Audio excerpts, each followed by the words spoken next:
Perkenalkan, nama saya Muhammad Rahman Abdul Rahman dengan NPI 14122000129. Saya akan mempresentasikan hasil kerja laporan saya tentang pengukuran produktivitas dengan metode OMAX dan mata kuliah analisis produktivitas pada PT Maju Mundur.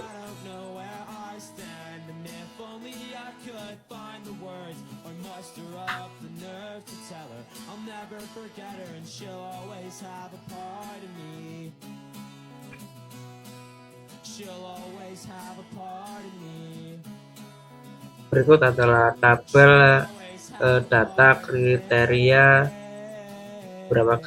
beberapa kriteria, yaitu 1 kriteria bahan baku, kriteria 2 yaitu tenaga kerja, kriteria 3 yaitu mesin, kriteria 4 yaitu energi, dan beserta outputnya sampai bulan Februari. Di sini ada 14 bulan dari Januari 2024 sampai Februari 2025. Nah, untuk menghitung rasio performa setiap kriteria pengukuran, yaitu output dibagi sama dengan input. Berarti output di bulan Januari kriteria 1 dibagi dengan output bulan Januari kriteria bulan Januari. Sama semua kriteria, karena sama. Yang keempat, perhitungan rata-rata dan standar deviasi. Pada tabel 3 tersebut sudah dilakukan perhitungan rata-rata dan standar deviasi dengan cara total XI dikurangi rata-rata kali 2 di pangkat 2, maaf, dan rata-rata dari bulan Januari sampai bulan Februari 2025.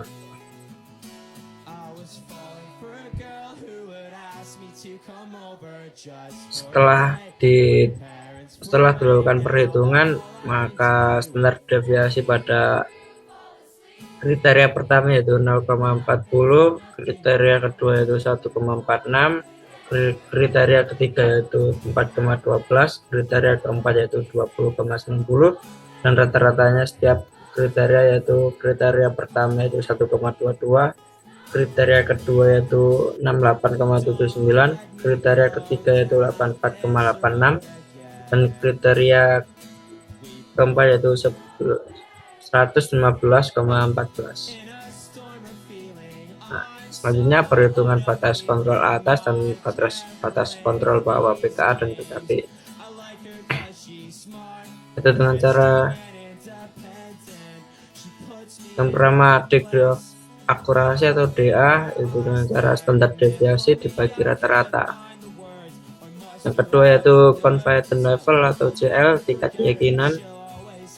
Di confidence level 1 dikurangi degree akurasi dengan K merupakan konstanta. K sama dengan 1, yaitu confidence level CL terletak pada 0 sampai 0,68, dan K2 yaitu confidence level CL terletak pada 0,68 sampai 0,95, dan K3 yaitu confidence level CL terletak pada 0,95 sampai 0,99.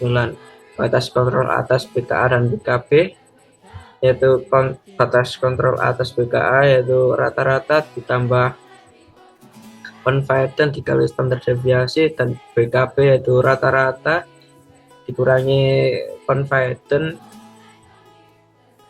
dikali standar deviasi. Setelah dilakukan perhitungan, terdapat pada tabel 5 sebagai berikut.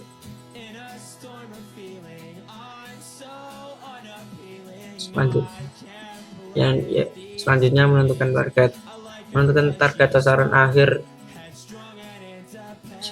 Diberi skor 10, nilai dari skor 10 yaitu batas kontrol atas merupakan batas produktivitas maksimum pada setiap kriteria produktivitas. Hanya menentukan sasaran jangka pendek yaitu skor 3, nilai 3 nilai produktivitas yang telah dicapai selama ini. Pada skor 3 yaitu nilai rata-rata setiap kriteria yang diukur selama 14 bulan. Menentukan nilai produktivitas terendah. Skor 0 yaitu batas kontrol bawah yang merupakan batas produktivitas minimum pada setiap kriteria produktivitas. Pada tabel 6 sudah dihitungkan target sasaran akhir, jangka pendek, dan nilai produktivitas terendah skor 0. Pada target sasaran skor 10, batas kontrol atas inputnya itu 1,62, 70,25, 88,98, dan input keempatnya 136,04. Dan selanjutnya sasaran jangka pendek yaitu skor 0,3 yaitu rata-rata 1,22, 68,79, 84,86, dan 115,14 dan nilai skor terendah ya skor 0 yaitu BKB 0,82, 6733, 8075, 9422. Selanjutnya menentukan nilai produktivitas realistis. Nilai produktivitas realistis merupakan nilai yang mungkin dicapai sebelum sasaran akhir yaitu skor 1-2 dan skor 4-9. Skor-skor tersebut diinterpolasi dengan rumus sebagai berikut yaitu interval 0-3 antara BKB dikurangi BKB dibagi 3 dan interval 3-10 yaitu skor BKB dikurangi BKA dikurangi BKB dibagi 7. Nah, setelah melakukan perhitungan tersebut, hasilnya pada tabel 7 nilai produktivitas realistis yaitu sebut ada interval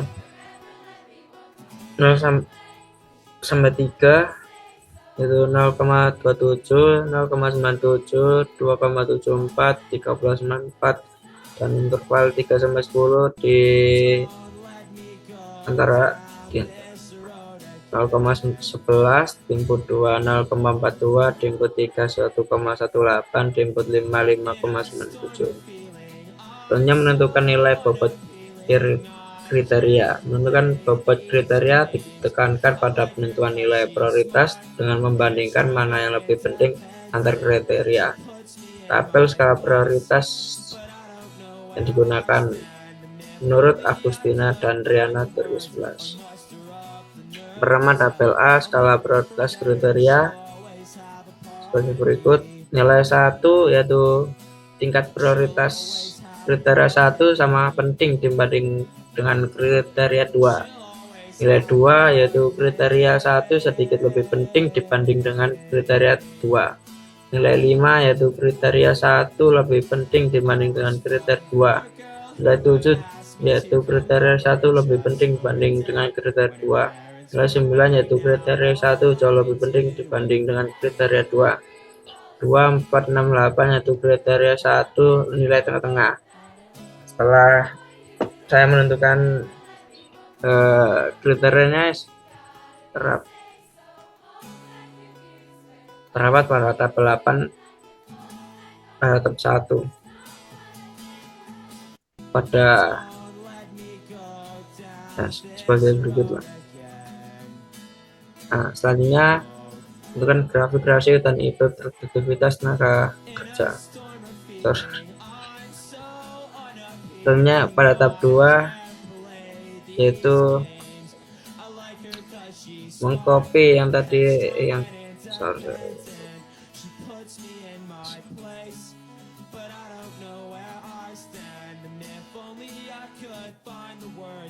mengisi yang bagian kosong di arah berlawanan seperti pada kriteria 2 dan kriteria 1 yaitu nilai 6 tengah-tengah itu diisi karena perlawanan 1 yaitu 1/6 dan seterusnya, sama seperti kriteria 3 dan kriteria 2.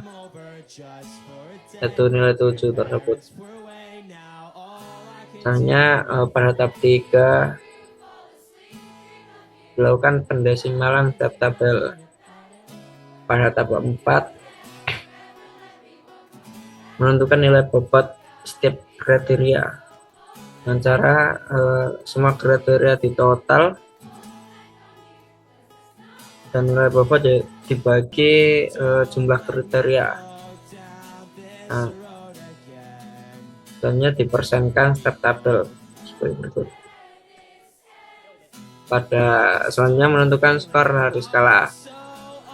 Skor level yang menunjukkan keberadaan nilai pengukuran produktivitas, bobot, besarnya bobot kepentingan setiap kriteria produktivitas terhadap total produktivitas. Besarnya nilai bobot ditentukan dengan mengolah data yang didapat dari penyebaran kuesioner menggunakan metode AHP. Nilai value sama dengan skor kali bobot, dan sebagai contoh perhitungan pada tabel 2.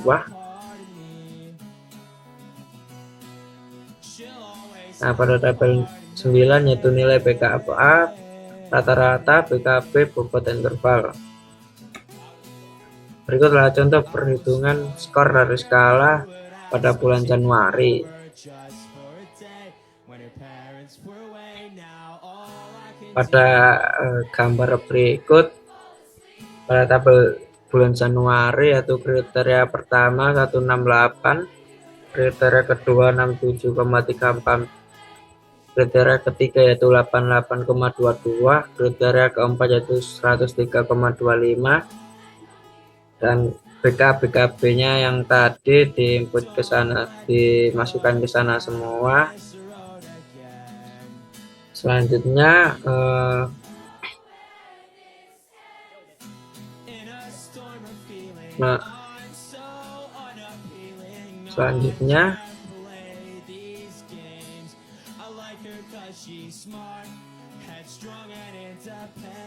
pada skor 4 sampai 9 yaitu dengan cara kriteria pertama BKA dibagi kriteria pertama dan seterusnya.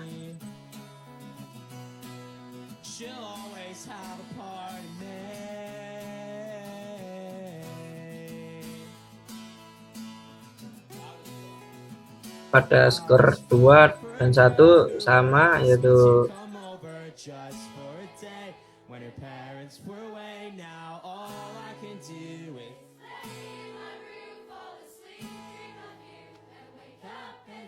average dibagi kriteria pertama.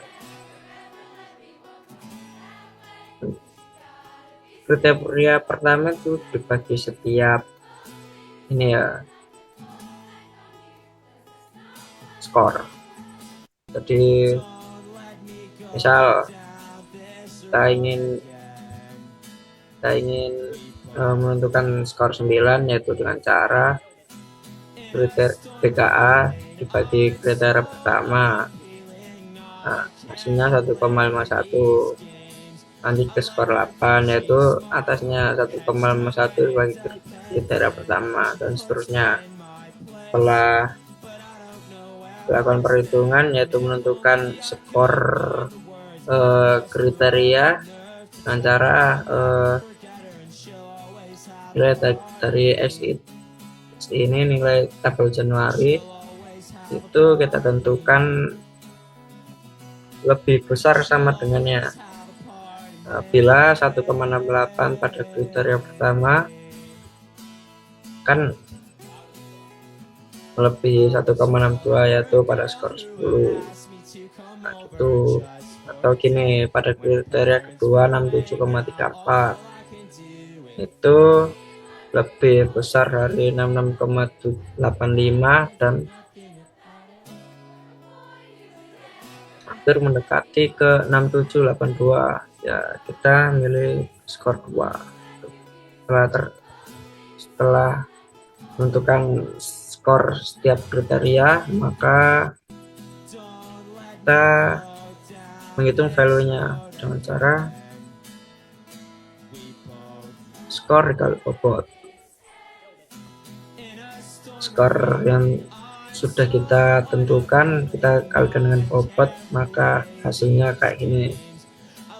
Contohnya pada kriteria pertama dengan skor 10 dikali bobotnya yaitu 0,55, hasilnya 5,42, sama semuanya.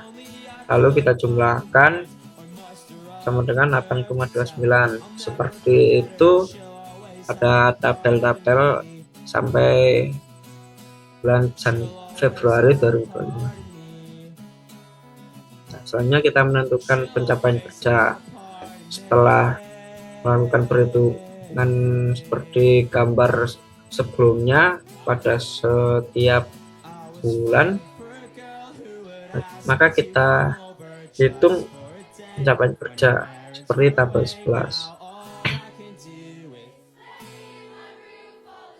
Itu dengan cara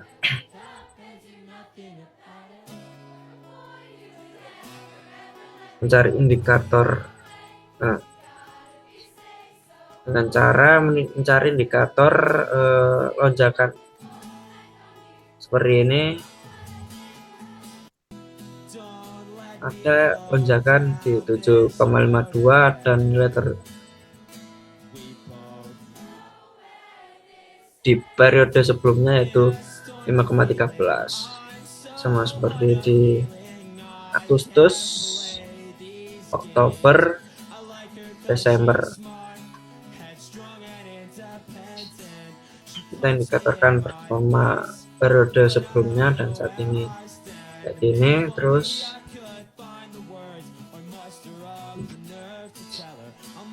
terlihat dari grafiknya terjadi penurunan kinerja setiap,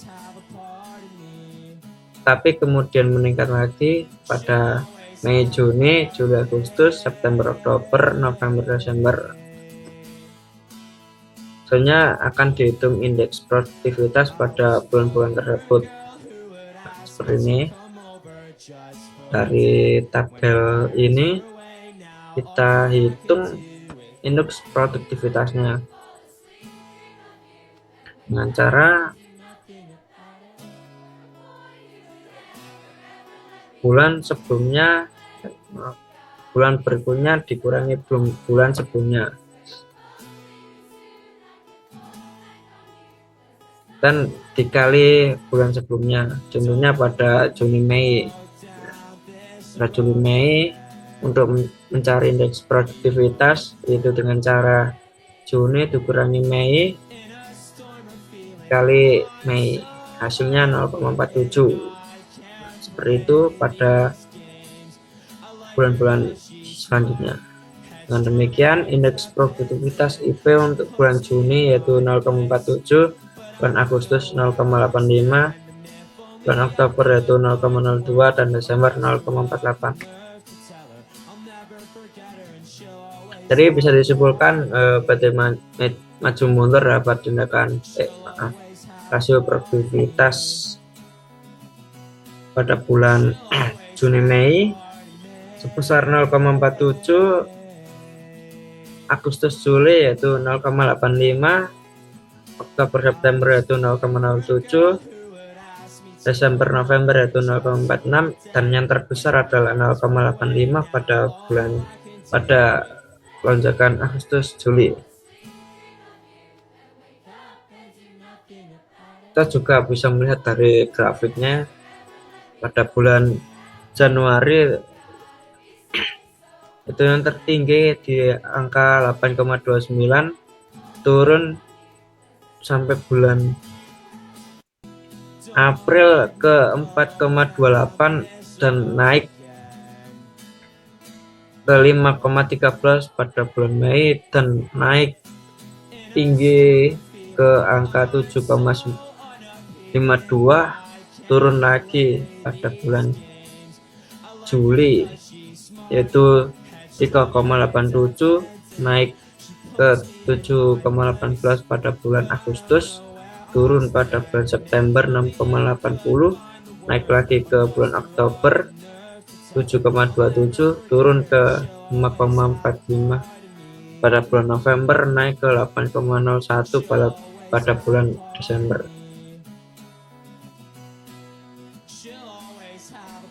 Sekian presentasi yang dapat saya berikan. Bila ada salah kata dan kurang, maaf sebesar-besarnya.